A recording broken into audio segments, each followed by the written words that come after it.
Bom dia, meus queridos alunos da Escola Municipal Bom Jesus. Meu nome é Igor Fernandes, professor de vocês de Geografia e Ensino Religioso, e estou aqui mais uma vez para gravar uma videoaula para vocês do tema Consumo e Cultura Globalizada.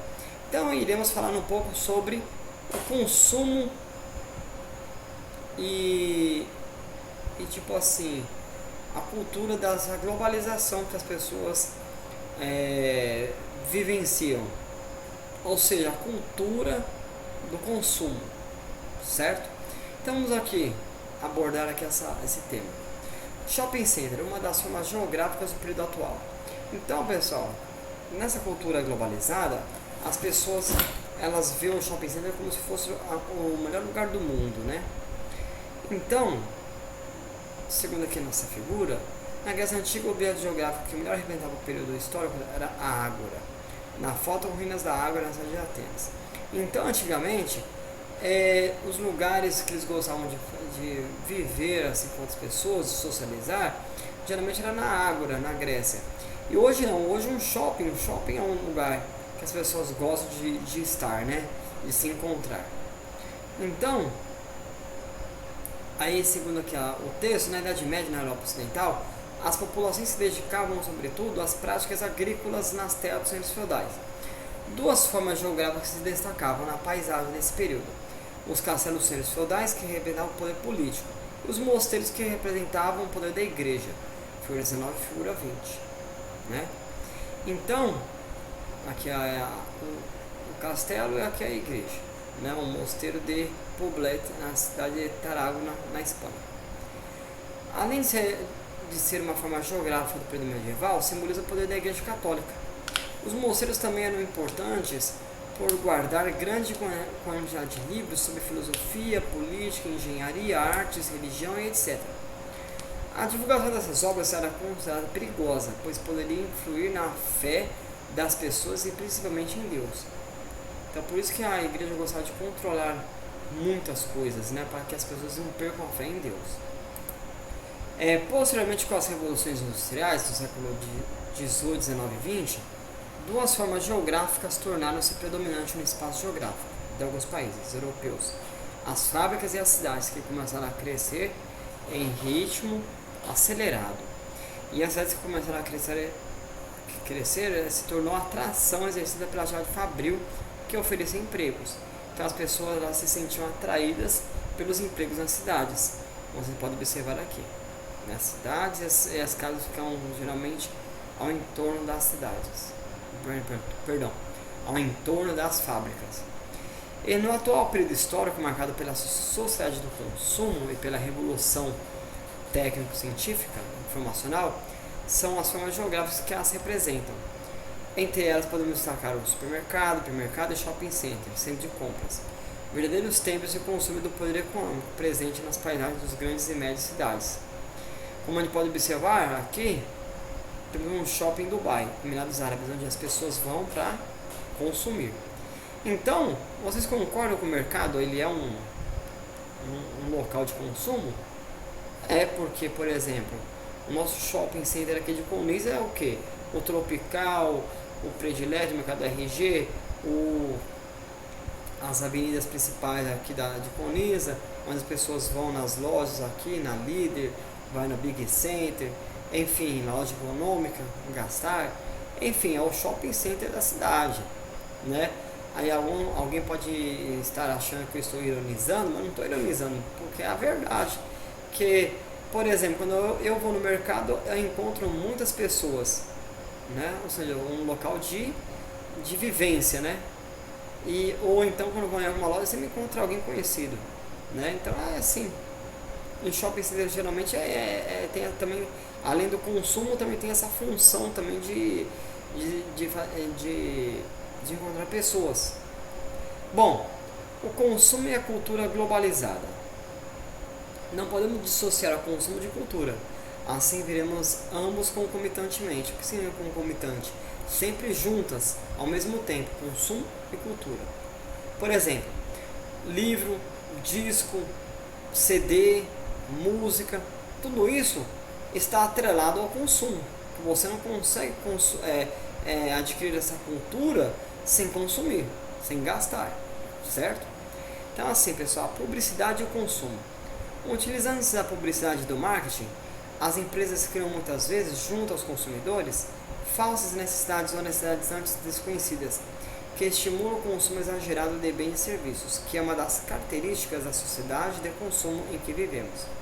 Consequentemente, esse modelo de vida causa grandes impactos no meio ambiente e enormes pressões sobre os recursos naturais.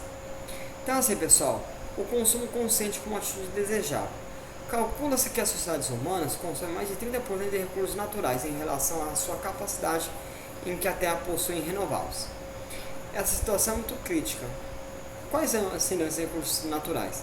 A água, energia, alimentos e assim por diante.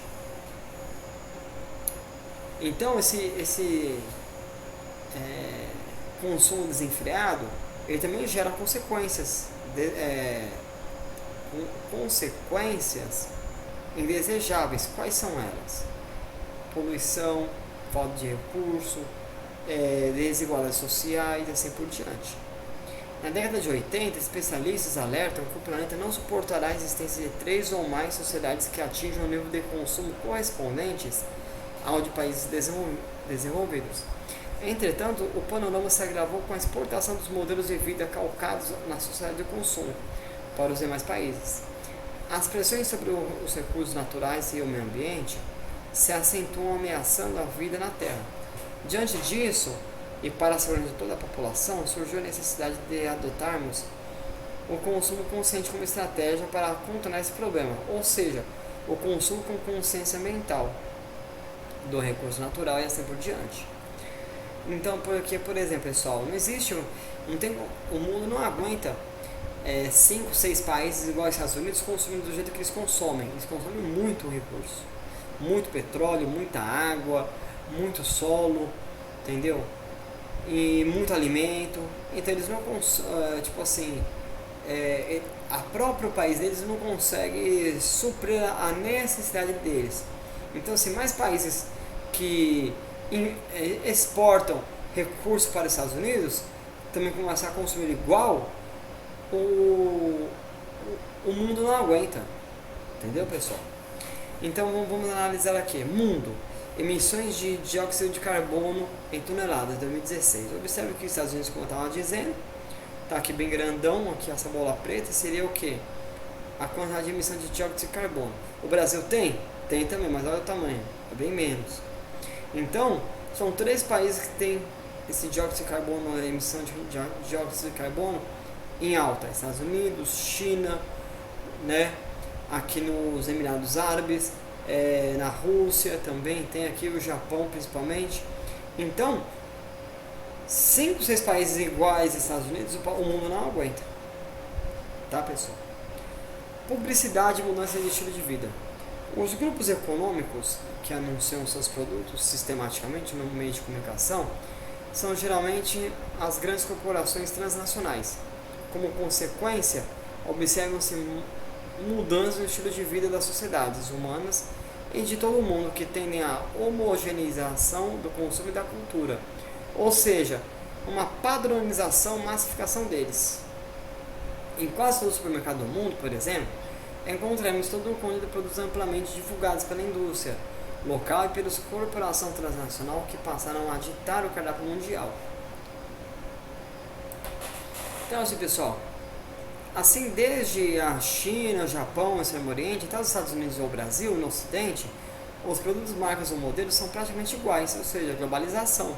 Por exemplo, tênis da Nike, restaurante do McDonald's, Coca-Cola, é tudo igual, entendeu? Então isso significa o quê? A modernização, publicidade, globalização, celulares, né? O pessoal gosta de consumir bastante, notebooks e assim por diante, tá, pessoal? Um mundo globalizado. O que as pessoas consomem no mundo é também consumido também nos nossos países. No nosso país e em outros países também. O porquê da padronização dos produtos? A padronização dos produtos é vantajosa para a empresa fabricante, pois lhes permite a implantação da economia da escala em suas linhas de produção, ou seja, produção de mercadoria em larga escala ou em grande quantidade, com o objetivo de redução no custo de compra de matéria-prima e de produção. Em consequência disso, consegue obter competitividade no mercado, afastar concorrentes e garantir lucros. E com isso, por exemplo, se um celular ele danifica uma peça, essa peça é fabricada em vários países e aqui também. Então assim é fácil substituir essa peça. Ou um notebook, ou um carro, ou um tênis, se a pessoa gosta de consumir aquele tipo de tênis, aquela roupa, e assim por diante. Agora, o porquê da padronização dos produtos. A padronização dos produtos é vantajosa para as empresas fabricantes, pois ele permite a implantação da economia de escala em suas linhas de produção. E assim por diante, eles uniformizam também os padrões de consumo e, sobretudo, os avanços do meio de transporte e de comunicação. Tá, pessoal? E os valores culturais nacionais?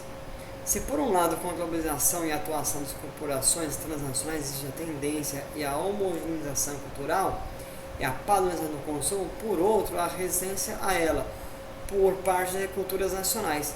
Resistência no sentido de preservar suas crenças, seus costumes ou hábitos, suas tradições. Enfim, sua identidade nacional, regional e local.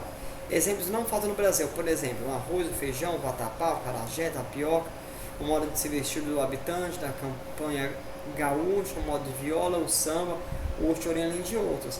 Isso daqui, pessoal, são os valores culturais nacionais, tá? Isso daqui, ele não é padronizado, não é exportado para fora, que esses aí são valores nossos, tá, pessoal? Então é isso que eu tenho para dizer para vocês por hoje. Temos aqui as atividades, são base no texto, tá, pessoal? O texto acima, vocês vão ler e vão utilizar o texto para respondê-los, tá? Então, qualquer dúvida, pessoal, vocês podem falar comigo no WhatsApp, se vocês precisarem, tá? Tiver alguma dúvida, tá? Então é isso. Bom estudo a todos e que tenham um ótimo dia, tá, pessoal? Até mais.